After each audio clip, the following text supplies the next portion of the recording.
Hi, welcome to another exciting episode of the Andre The Beast Crayton Show. Today, another exciting show.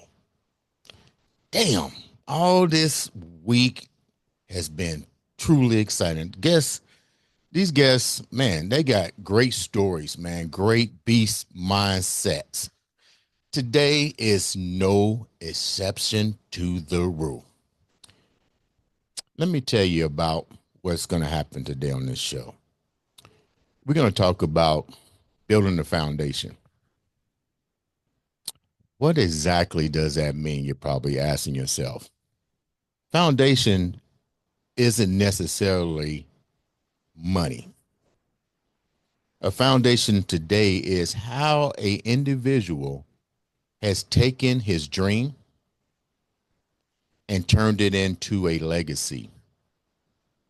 And I do mean a fucking legacy. I'm looking at the resume. It's deep and it's still growing.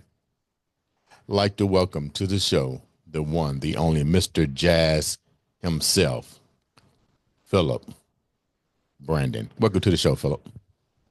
Hey, what's going on, man? Thank you for having me. I don't even know where to start. I mean, every last one of these journeys is a beautiful story. But before we even do that, tell the viewers a little bit about who you are, Phillip, before we get into the deep conversation.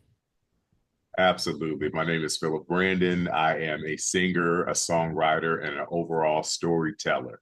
So I love observing life and telling it through my lens. Where were you born? Where were you born? Because I know you attended school in Morehouse, which is in Atlanta. I'm from Georgia, but where did your roots actually start at? Born and raised in Inglewood, California.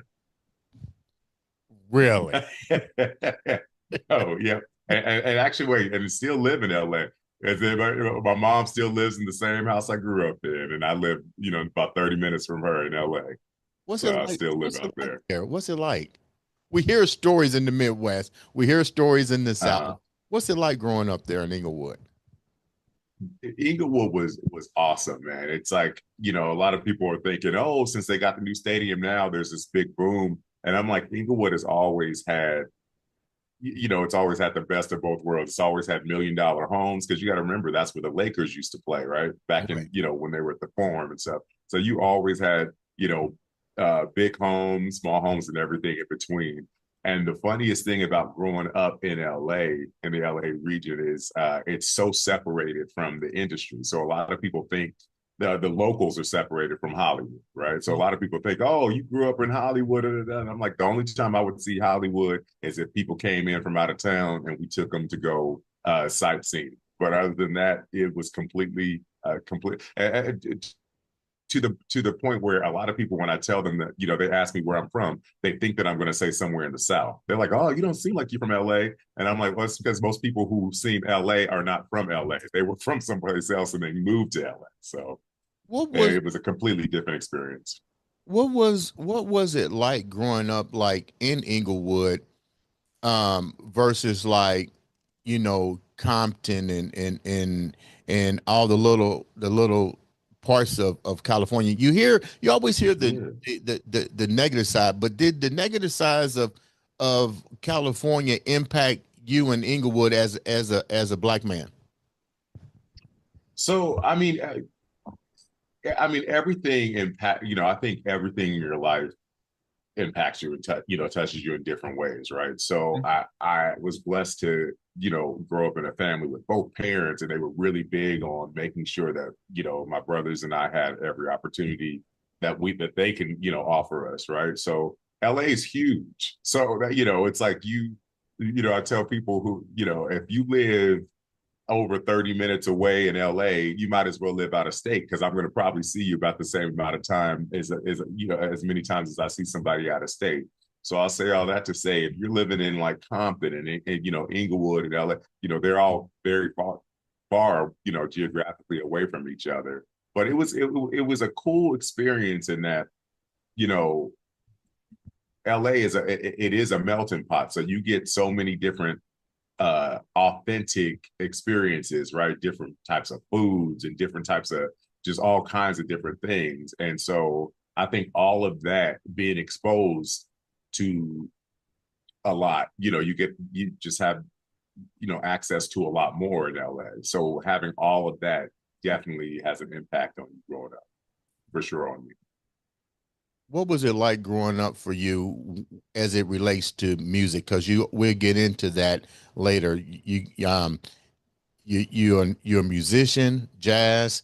You're an actor. How did all that come to be in California? Is that something that is automatically instilled in you because you're around it? You're not that far from Hollywood, and you're in Inglewood, Yeah. where everybody who's anybody is in both of those geographical locations.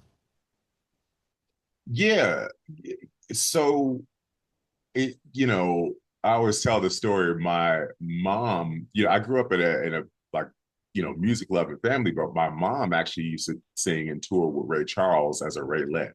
So, you know, and then my dad, even though he wasn't a musician or anything, he just was an overall music lover, like a jazz lover. I would always tell people like he could listen to a jazz record, and this is before you had, you know, all the stuff that tells you who it is. He could just listen to it and tell you, oh, that's Chet Baker, such and such live. And he would just, that's how his brain worked. Mhm. So even when it comes to music and that foundation and that, I had that growing like from the jump. You know, my first record, because when I was young, they were still doing vinyls, right? So they had, my parents got me a 45 of Ashford and Simpson's Solid as a Rock. That's the first record I remember playing, yeah, on my own, right?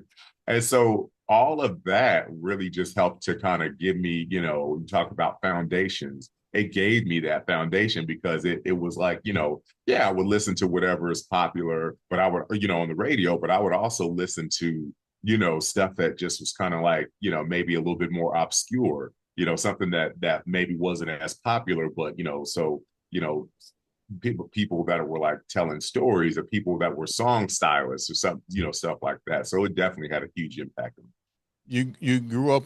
You mentioned Compton, and me. Compton is recognized for Ice Cube, Dr. Dre, Yeah. in the rap. Did any of that have any? Did you gravitate to the rap industry before or anything like that before going over to jazz and more softer type music? Yeah. You know, I won't say that I gravitated, you know, too much. I definitely was always like into whatever was like whatever was popular in hip hop. But you know, I always felt it, and I was told this from my family and my parents and everything. You know, I've always had an older soul. You know Mhm. what I mean? So like so from even from the jump, like as far back as I can remember, like my actual first concert Mhm. was going to see George Benson and Boney James. Like that's the concert my dad took me to. So if that gives you a basis of kind of where I sat musically and Yeah. where, you know, what I gravitated towards, you know. When I love Boney James. I mean, Yeah. actually, my baby brother hit me to Boney James. I was more into Ramsey Lewis at the time, Okay. and then he was like, Mhm. "Hey, he's like, hey, Dre, you ever heard of Boney James?" I was like, "Boney who?" And as soon as I heard, I was like, "Oh my God, this guy's cool." Who were some of the impactful mentors for you, and Mhm. really that you was like, "This is what I want to do. I really want to pursue jazz."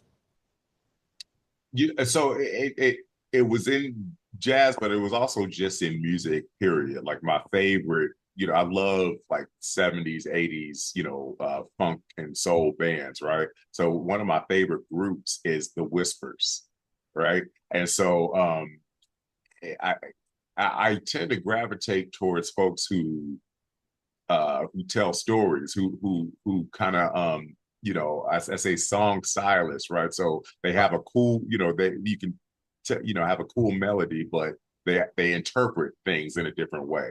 Right. So of course, Earth, Wind, and Fire, and just folks in that ilk. And then obviously, like your Luther Vandrosses and like everybody in under that umbrella, folks who really just took their time painting the picture of the story to tell. You wind up going to Morehouse, Atlanta. Yeah. I was sharing with you my best friend. He's Morehouse grad. That's all he talked about. How did you wind up going from California to Black Hollywood, Atlanta, to go to school? Yeah. Man, so when I graduated high school, I went to a Santa Monica College, which is out in LA, for 2 years, just to kind of I was unsure of what I wanted to do. I just wanted to kind of take some time and do some general courses, and then once it was time to transfer, I did apply to a few schools in California, and then I went to one of the HBCU tours that they do, touring the cities, and I got a chance to speak to some of the recruiters from Morehouse. And so that's what kind of got me thinking, oh, but maybe this would be cool to apply and see what happens. So Morehouse actually ended up being the only school that I applied to out of state. Oh, And so yeah, and so when I got accepted to it, or after I applied, then I started even doing more research and more research, and then I was just like, man, this is really cool, because I went and toured it, and then I also went and toured Howard and DC, and so I ended up settling on this is where I want to go. I just enjoyed the vibe that I got when I got to Atlanta, and just seeing so many brothers and sisters just doing amazing things. It was just nothing to walk into any random business and just see us thriving, right?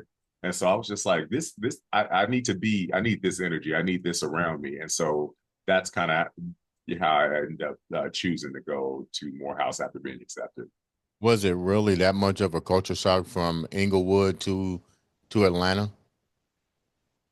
It was, I wouldn't say culture shock. It definitely was a lot slower paced lifestyle. In LA, even though we're laid back, we're always on the move, doing something, going. Traffic was, always crazy. And when I went to Morehouse, this is before traffic was what it is now in Atlanta. Right. It was still, growing, but so that the slower paced life and then the weather were two things that definitely now the weather was a culture shock because I'm not used to all that pollen and all them trees and everything. I was like, oh man, this is different from my allergies. But yeah, man, it was just a beautiful experience, man, just being down there. And then some of my closest brothers for life I met there back then. And I mean, even to this day, when I'm traveling around and touring and stuff, I get a chance to see people I went to school with I haven't seen in years. We get together, we go have dinner, and then it's just like no time has passed. Right, right. You know what I mean? And so it was just a cool, really cool experience. What was it like for you when you got your first opportunity to work your craft? Let's start with you're an actor, but you also did music. What was that like for you? And do you remember that first opportunity to actually perform? And what was that? What did you perform on top of that? Yeah. So that's kind of a multi-pronged answer because my degree actually is in business marketing is what I got my degree, right? So I wasn't necessarily sure. I knew that I can always sing, but I didn't necessarily envision that path because it just wasn't something that was at the top of my like vision, or I just couldn't envision.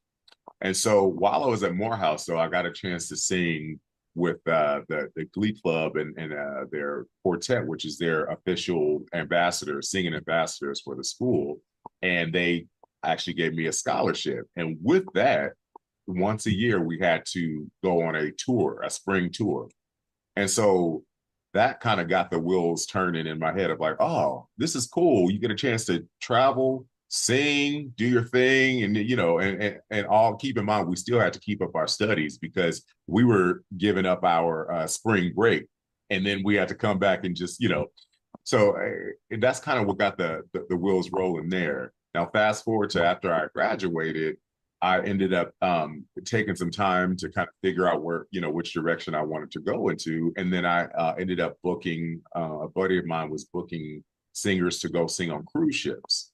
So I ended up singing on a cruise ship for about a little under a year. And I mean, singing we were a specialty quartet. It was a, 4-person male quartet, and we just were singing, I mean, literally all over the world. I got a chance to pretty much hit every continent except Australia and Antarctica. And I mean, we were just gone. It was such a beautiful experience, man, just to meet all these different people and just have a different perspective and try all this different food. I mean, everything was really cool about that. So that was probably that was my first like professional experience, was on the cruise ships there, man. Wow. Okay, so let's talk about all of these tremendous achievements. I'm gonna pick out one. Let's start with let's start with 2017, Get Out. Explain what Get Out is and your role in 2017 Yeah. of Get Out. So Get Out was the Academy Award winning film by Jordan Peele that kind of took the world by storm. It kind of just nobody knew that was going to have the impact that it did, right? Especially at the time with the commentary that he had and the way he was able to just kind of intricately tell that story. So, as a singer, we do session work and do different sessions on, and sometimes what they're for, sometimes you don't. Sometimes you go in and they're like, hey, we just need you to do these lines and do this. So in this case, it was something very similar to that. So I have a buddy of mine who will hire me out to come do some session work. And so we went and did this session, and it was, really cool. It was, we didn't know what it was for. We just knew we were doing a session. Fast forward to about, I think it was like 4 or 5 months later, he reaches out, texts me and said, hey, so did you know that this session that we did was for this? And he sends the trailer to Get Out. So You had no we idea. ended up had no idea, ended up being on the title track for the movie Get Out. So I'm singing on the song Get Out from the movie Get Out.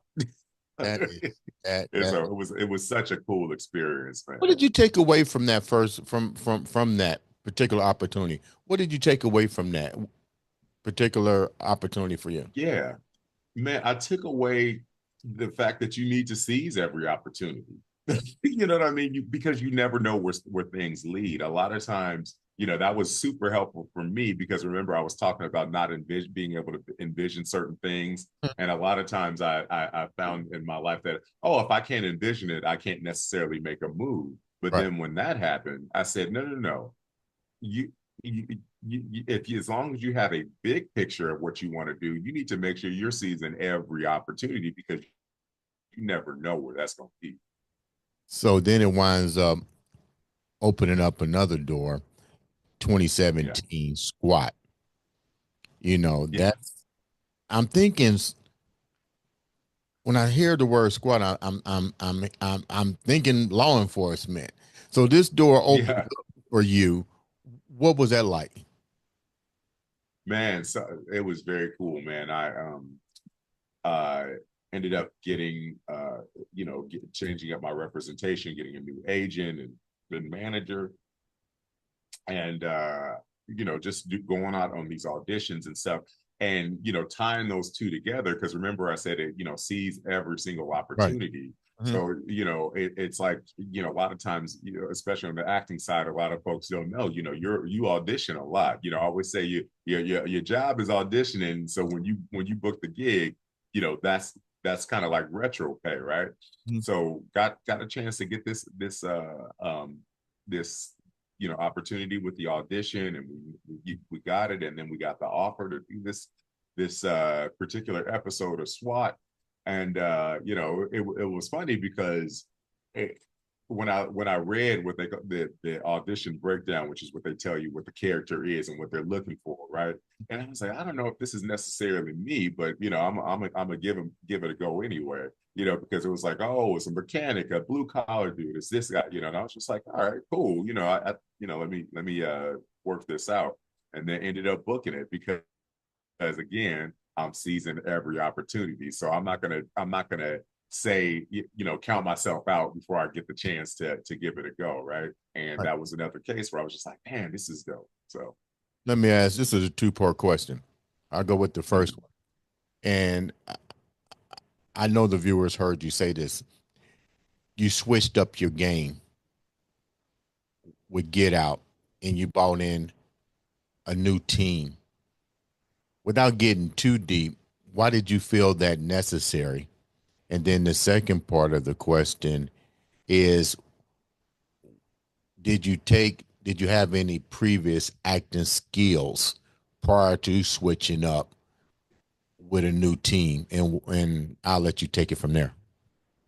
yeah, so I mean, one of the things is you always, for me, I found it very important to always check in with yourself on where you are on the big picture. Mm, So yeah, you have a vision, and I always say I try to look at life as navigating life with a GPS, right? So it's like, okay, cool. I know this is the destination, but it may not always be this way because there may be some traffic here. So GPS may route me over here, it may route me over there. So I take that concept and put it into everything that goes along with my artistry, right? And sometimes that is with your representation, right? You need to mm. make sure that everybody is on board for the exact same journey that you are, no matter which direction you're going on, as long as they know that you're going to that same destination. And so that's kind of the component there.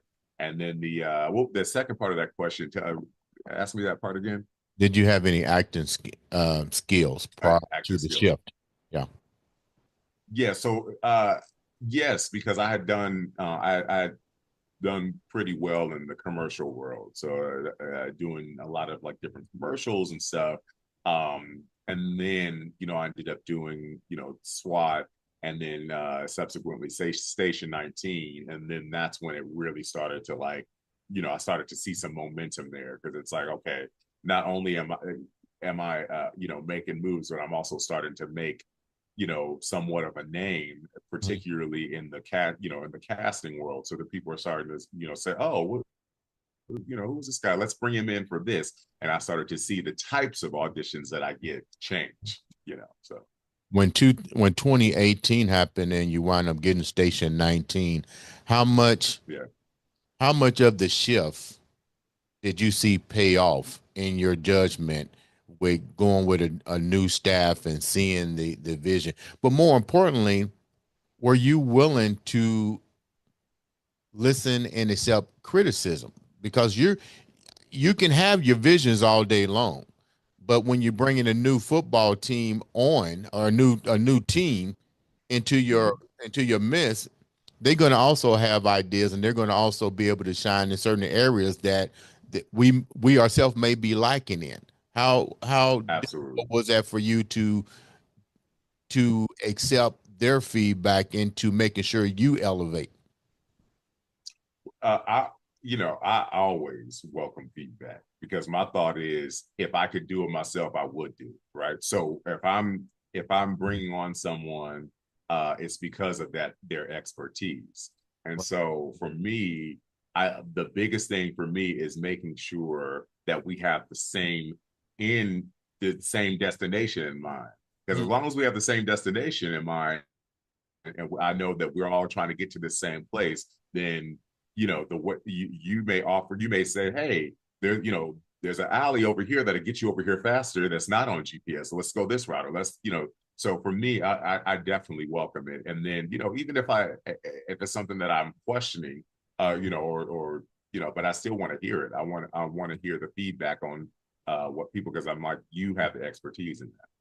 When you wind up getting the opportunity to do Station 19 in 2018, how much of all of the manifestation and building the team did you see uh, get put into this particular project, and what makes you think that everything that you had put in place resonated with going into Station 19 project? That was a big manifestation because of the fact that that was the first audition that I went on when I saw recognizable faces in the waiting room with me. You know what I mean? People where I was just like, oh, okay, you're a stand-up comedian. You were the okay, I saw you on that show. All right. So then I had to really like focus in because I'm like, I'm the only one in here that, that is not the recognizable name, right? And so what I what I did was I before I went to there, I'm big on making sure you're as prepared as possible. So I went to my acting coach and we drilled the scene, the audition, and we did a lot of preparation for it, and we by the time I got to the audition, I was very focused. So even though I noticed folks around me, I was able to really focus in on it. So When you that's mentioned, that. let's go back a minute. Mhm. When you Yeah, mentioned recognizable faces, yeah.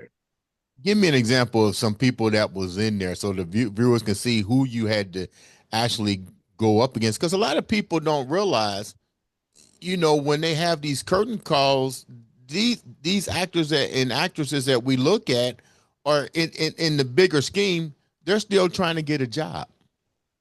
Yeah, everybody's trying You to know? get a job. Everybody. So I won't say anyone who was actually there because I'm not going to Right, right. pigeonhole anybody in that. But I mean, you got I've seen in auditions that I haven't been up that I wasn't necessarily in for, but like Flex Alexander, and then you got folks who just like that. His name is escaping me now, but he's a really funny stand-up comedian. And it's so funny. I just seen one of his specials. Um, I can't think of it right now, but I'll if it comes back to me, I'll say it. Okay. But man, it was one of those things that if you're not focused, Right. it could really throw you off your game. You know what I mean? It's Right. like, man, like, okay, I'm a fan of yours, and we're going up for the same part. That's cool. That's when I knew I was in a different place. You know what Were I mean? you were you nervous? I know you were, but on a scale of 1 to 10, how nervous were you? Because now you don't elevated your game, and now you're in here with other individuals, but this is their job. It's getting ready to be your job, this but this is their job. this What is this is what they do, right? right. This is what they're known for. Not even just what they do. This is what they're known for. So it was. I want to say scale to 10 is 1 to 10. I was probably about an 8. That's not Because bad. I, That's not I, I bad. but we're here. The only reason I was even that low was because I was focused from the preparation that I did, right, with my Right. with my coach and everything. So I came in just like, okay, no matter what, nothing's gonna throw you off your game. And to be quite honest, I didn't think I was gonna get the part because I was like, once you start seeing people that recognize, I was like, oh, okay, it'll go on them. But I appreciate the opportunity for them at least letting me be seen, right? Right. But again, that's why I say, hey, never discount yourself, right? Because it does not matter. What's meant for you is what's going to be for you. And so I still went in there and gave the best audition that I could. I said I'm not going to go in there timid and acting like, oh, well, thank you for having me. I was very gracious and grateful for that opportunity, but I still went in there and did what I had to do. When you got the opportunity and you get the phone call that you're part of Station 19, what was that like for you? Because you knew Man, what it you had was to it. go up against. You knew what you had to go up against. And now you've gotten this opportunity to do Yeah, this. can you say it again? I said, Absolutely. I said, what was it Yeah. like once you got the call? Man, it was big. It was huge because I'll never forget. It was a Friday night, right? And I did the audition probably on like Monday or Tuesday. So a couple of days after, I'm like, oh, I didn't get it, but I didn't think I was, so it's all good. And then my agent calls me. It was about 6 p.m. on a Friday night, so the day is done. So I'm Right, ready for the weekend, right? right. And I was going to go do a reading of another play of a friend of mine who wrote a script, and she was like, "Hey, I just want to kind of hear it out loud. Can you do it?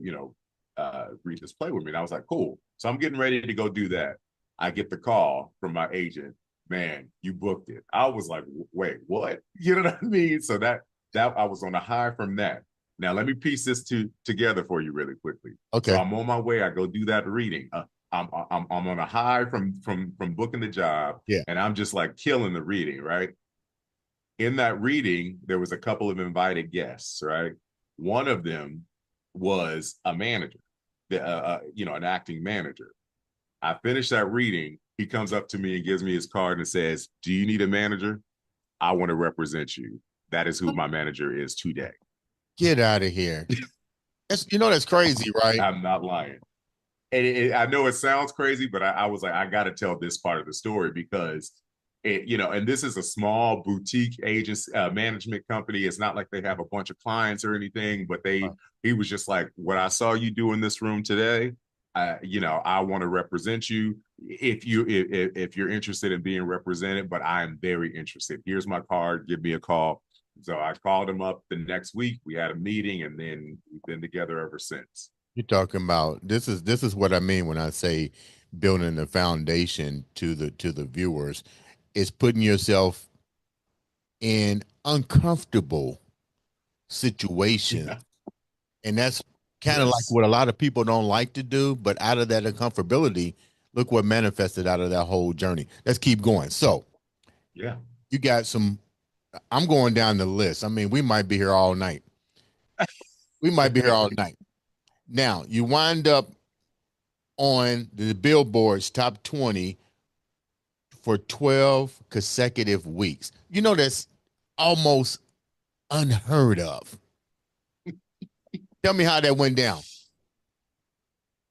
Okay. So got a chance. So I did my first EP back in 2013, right? And that was kind of like I kind of said, let me just get everything that I'm, everything I'm envisioning in my head as far as music out and kind of put it out and see what happens. Right. And we got some really cool, response from that. But from that, I was able to kind of hone in on, okay, which one of these songs is like my sound? Which direction am I going to go in? And so then fast forward to about 4 or 5 years later is when we did the full LP, my first album, which was called The Story Begins. And off of that was the lead single, Come On. And we put it out, and I had my radio guy promoting it for me, and that it was getting some moderate success. And then this was around, I think we put it out, I want to say in like October-ish or something like that. And it Right. was like, oh, it was some success. And so then, the holidays came and went, and I was like, okay, well, we tried, right? Come January, I get a call from him. He's like, all right, so you're on the top 30. And I was like, top 30 of what? At this point, I didn't forgot we put it out. Like, you know what I mean? Because October. Right. And so he was like, of the Billboard, a smooth jazz Billboard chart. And I was just like, man. And then every week it just ticked up, ticked up, ticked up. And then it was a couple of weeks later, we were in the top 20. And then the next week, top 20. Next week, and I mean, and I was just like, dang. And so we counted it out. It was for 12 consecutive weeks it spent. And I was just like blown away. Like So, I'm like, to see my name on that chart was just incredible. so Philip, why did you wind up picking that particular song? Was it sentimental to you? I mean, why that? Because you produced an album, but why pick Come On as the one that you decided to really go with? So I listen to feedback.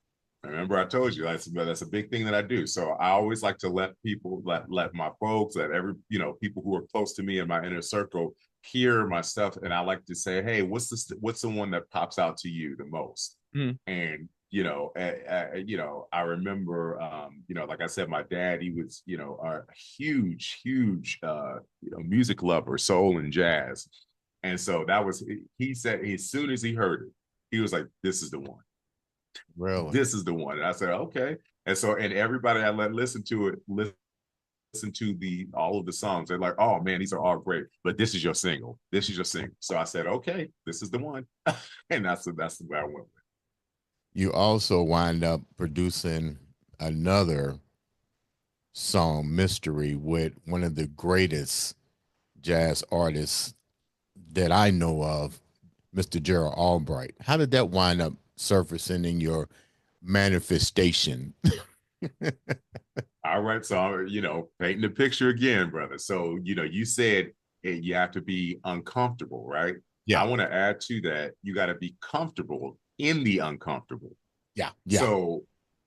So we had that whole pandemic situation that went down, and nobody was touring, nobody was doing anything, and so I said, "Huh." That's when I started creating, more music and thinking about ideas of different things.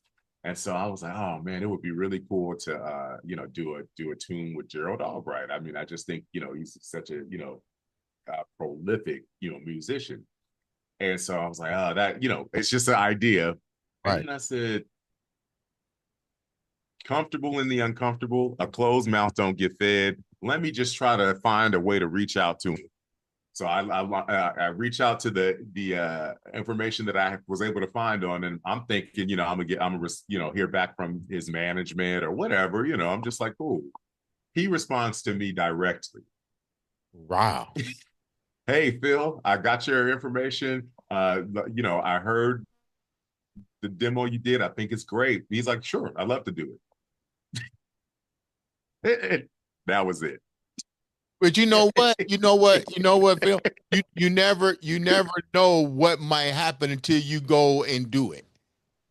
Till you try. The only thing you will know is a definite answer.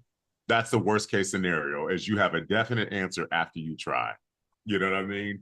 And so that happened, and then and that's actually on my latest project that we just released. So I'm just I'm and that project's called Deja Vu. So it's a 5-song EP, and Mystery is on there, and we got did some really cool radio play with that, and but really even more than the radio play, that song made it to number 2 on the iTunes jazz charts. Wow. Why did you want to go with Gerald Albright versus like Walter Beasley, Andre Ward, and Paula Allington, and Yeah, other artists? What made Gerald Albright stick out in your creation? a couple things. Number one is just the style and the feeling of what I wanted, particularly for Mystery. Because Mystery was my first time giving a go at actually producing a song. Normally, I always have a producer, and then I just do but I did the arrangement and the producing of it, and I had a very specific vision of the feel of the song, and so Gerald was top of list for that. And also, a lot of folks don't know that Gerald is a wicked bass player, right? And so he toured with as Anita Baker's bass player during the tour back in the 80s, where Mystery was her big hit. And so I thought I liked that connection, right? And so I was Yeah. like, this would be cool if he's playing on it, playing sax on it on a tour that he played on with Anita Baker for her I had hit. no idea he played the bass. That's crazy. Yeah, dude, that's a bad dude. Now, the color purple. We all know the movie. We Yeah. all know the name Oprah Winfrey. Man, this is crazy. I'm excited. I mean, your resume is just like this is like Christmas in a bag. I mean, everything you could Man. possibly want is in this bag right here. What was that like to be on a project with the famous Oprah Winfrey in such a outstanding movie that's now also being remastered again? What was that like for you to be a part of that project? Man, it was really cool. It was so I did the national tour of the Color Purple, and it was my first it was my first full-length musical, being like a Broadway style musical. And so I remember going to audition for that because the auditions, they had all the initial auditions in LA. And I went to it, not really knowing, I didn't know a ton about musicals. I got a chance to see it when it was on Broadway because it was on Broadway when I was still in school. Mhm. And we went up and got some student rush tickets. And I was blown away by, because I had never seen or heard of anything of that magnitude, on a Broadway stage, and just being kind of like blown away.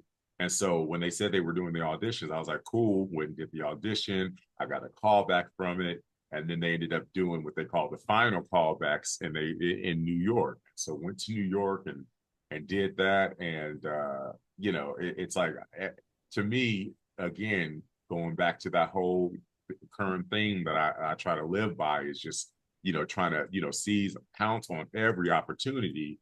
I was able to tour with that particular tour for over 2.5 years, man. Wow. I mean, just go all up and down through the U.S. and Canada, and I mean, we were just everywhere, and it was just it was such like a family experience, because we just really, you on the road with that for that long with a particular group of folks, it turns into a family. What kind of lesson did you get from being involved with Color Purple? Because that's a and you label yourself a storyteller through music, through the arts. This is a story. How did it impact you? Not from a work standpoint, but just the overall general story of the Color Purple. Because now you got to do it working, but you got to also put yourself in the role of that particular time period. Yeah. So I got a chance to play two roles in that. I got a chance to play the preacher who opens the show, and then I got a chance to play old Mister, who is Mister's dad. Mhm. And so it was cool because I got a few different perspectives as far as like character perspectives, but as far as personally, that story, it just hits home. It's such a poignant message about overcoming, about continuing on in spite of, about not giving up, about it has so many themes that are just like, at the end of the day, we have to operate, and we have to operate in love, no matter what happens to us. You know what I mean? That for our own, our own healthy standpoint, and so seeing the course of the main character Celie go from everything that she had went through to overcoming all that, and then rising, and not being bitter about the stuff that she went through, but learning from it to know not to go back to that. You Mhm. see what I'm saying? Yeah. And so that was, all of those things definitely hit home with Now, before we wrap up, we're going to cover two more of this extraordinary. I'm gonna call it what it is. It's Christmas basket with all kind of great goodies in it. Now, this is a name that a lot of people don't know anything about. I do. The Trans Siberian Orchestra. Oh my OMG. How in it. heck how did you get this opportunity? I know about them. I heard about them. I've seen them perform at a young age. And it's funny that it resurfaced because I haven't heard the Trans Siberian Orchestra's name in several years. You've got this opportunity. What was that like for you, and what's your role with being a part of that orchestra? So, well, first of all, one of the main reasons that we had to do it virtually is because I'm currently in rehearsals for the tour for Trans Siberian Orchestra, Right. and this will be my 15th season touring with them, right? Which is, I've been with them for 15 years, which is bananas to me. I can't even believe it. Wow. But believe it or not, my role with them is storyteller. I'm What? the storyteller of, bro. Listen, I'm telling you, like, stuff is that I'm a living example of. You have to just be it, right? So for me, I was doing the I got a chance to do this was back in 2008, 2009. I got a chance to do the Lion King show out in Hong Kong. Okay. And so I was out there I was playing the role of Scar, having a great time. And then every now and again, I would check my voicemails for my US phone, number. And, I got this call about hey, we saw your stuff on YouTube and we're interested in talking to you. Exactly. Exactly. Wait a We minute. Hold decided down. somewhere you Hold right. down. How in the heck how did your shit surface on YouTube to the Trans-Siberian Orchestra? I don't even, did they even know your name? Did they even know your name? They were looking for like soul singers, right? And Okay. so ironically, I initially got hired as a singer for the Trans-Siberian Orchestra. Right. And then when we were like talking back and forth, I was asking the producer some questions and just talking just like me and you are. And he like looks over and then he like kind of whispers to his assistant and he's like, then they go shuffling off to get something. And he's like, hey man, would you mind just like reading this? And I was like, okay, sure. So I start reading it and he's like, start talking to. And so then I was just like, what is going on?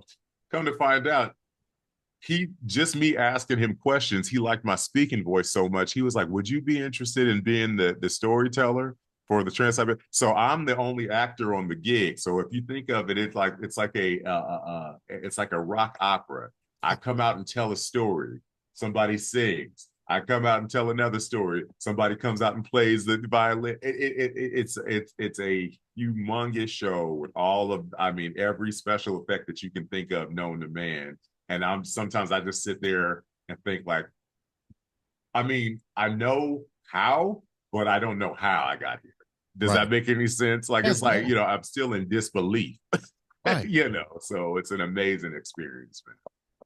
Last but not least, one of my all-time favorite comedy series, Grace and Frankie.